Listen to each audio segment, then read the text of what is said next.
ఇది ఒకటి కొంచెం సెన్సేషనల్గా మర్డర్ కేస్ మన దగ్గర హనుమకొండ పోలీస్ స్టేషన్లో రిపోర్ట్ అయింది.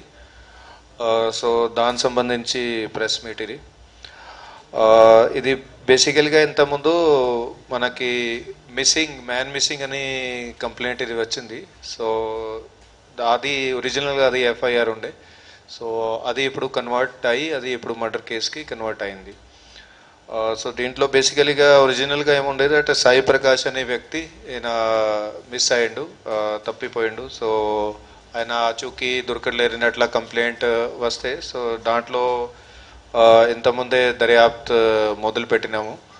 సో దర్యాప్తు చేస్తూ దాంట్లోనే మనకి ఇన్వెస్టిగేషన్లోనే కొన్ని క్లూస్ వచ్చినాయి దట్ ప్రాబబ్లీ ఇన్నది మర్డర్ అట్లా జరిగినట్టు ఉంటుంది. సో ఆ క్లూజ్ని మళ్ళీ ఫర్దర్గా డెవలప్ చేస్తే ఇది తెలిసిపోయింది దట్ ఇది క్లియర్ కట్ ఒక మర్డర్ కేసే ఉంది.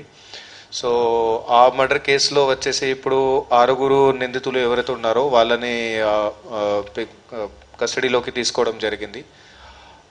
6 నిందితులు వివరాలు వచ్చేసి ఇందులో ముఖ్య అక్యూజ్ ఎవరైతే ఉన్నాడో భాషా బోయిన శ్రీనివాస్ అని, ఆయన 40 సంవత్సరాలు. ఇతను యాక్చువల్గా ములుగ్ జిల్లాలో వెంకటాపూర్ పోలీస్ స్టేషన్లో కానిస్టేబుల్గా పనిచేస్తున్నాడు.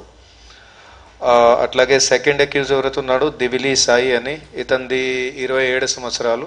ఇతను ఆటో డ్రైవర్గా ఉన్నాడు, ఇక్కడ మన హనంకొండలోనే నడుపుతుంటాడు. దాని 3వ ఆయన వచ్చేసి ఆలో తరుణ్ కుమార్ ఎలియాస్ పాండు అని, ఇతనిది 31 సంవత్సరాలు. ఇతనిది కూడా హనంకొండ.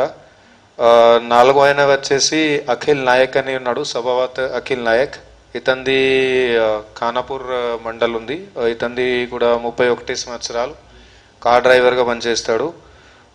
5గురు వచ్చేసి బడవత్ రాజు అని, ఇతనిది కూడా లోకల్ హనంకొండ. ఇతనిది 39 సంవత్సరాలు. ఇతను కూడా ఆటో డ్రైవర్గా ఉన్నాడు. దెన్ 6వ అక్యూజ్ ఆమె లేడీ ఉంది, ఆమె పేరు వచ్చేసి చిట్టం నిర్మల అని. ఆమెది 40 సంవత్సరాలు. బేసికలీ వాజేడు ములుగు జిల్లా నుంచి ఉంది, హౌస్ వైఫ్గా ఉంది. సో బేసికల్గా దీంట్లో ఎట్లా టోటల్ ఇన్సిడెంట్ ఎట్లా అయింది అంటే, ఇది A1 ఎవరితో ఉన్నాడు శ్రీనివాస్ అని కానిస్టేబుల్, ములుగు జిల్లాలో పనిచేస్తున్నాడు. ఇతను 2009లో డిపార్ట్మెంట్లోకి వచ్చిండు. సో తర్వాత ఇతను అక్కడ డ్యూటీ చేస్తూ ములుగు జిల్లాలోనే డ్యూటీ చేస్తూ వెంకటాపూర్ వాజేడు పోలీస్ స్టేషన్ అక్కడ ఉంది, అక్కడ డ్యూటీ చేస్తూ ఈమె లేడీ తన ఫ్యామిలీ మెంబర్స్ తోటి ఏదో వేరే ఏదైనా కేసు ల్యాండ్ సంబంధించిన కేసుకి పోలీస్ స్టేషన్కి కంప్లైంట్ చేసింది. సో అప్పుడు ఆమెతోటి ఇతనికి పరిచయం ఏర్పడింది.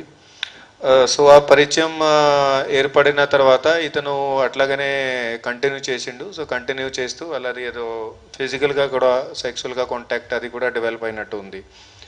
సో దాని తర్వాత అక్కడ లోకల్లో అది కంప్లైంట్ చేస్తే లేడీ తరఫు నుంచి దాని ఫ్యామిలీ మెంబర్స్ తరఫు నుంచి అక్కడ లోకల్ పోలీస్ వాళ్ళకి అథారిటీస్కి కంప్లైంట్ చేస్తే ఇతన్ని సస్పెండ్ కూడా చేయడం జరిగింది లాస్ట్ ఇయర్.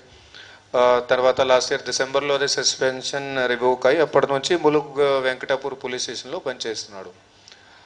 కానీ అది సస్పెన్షన్ విషయంలో ఇప్పుడు ఈ కేసులో చనిపోయిన వ్యక్తి ఎవరైతే ఉన్నాడో సాయి ప్రకాష్ అని, ఇతను ఆ లేడీ వాళ్ళ ఫ్యామిలీ మెంబర్స్తో కలిసి అక్కడ అది కంప్లైంట్ చేయడం, అది విషయం ఇతను మైండ్లో పెట్టుకున్నాడు దట్ ఇతని వల్ల నేను సస్పెండ్ అయినా అని. సో ఖచ్చితంగా ఏదో చేస్తా అని అప్పటి నుంచి ఇతను మైండ్లో ఉంది.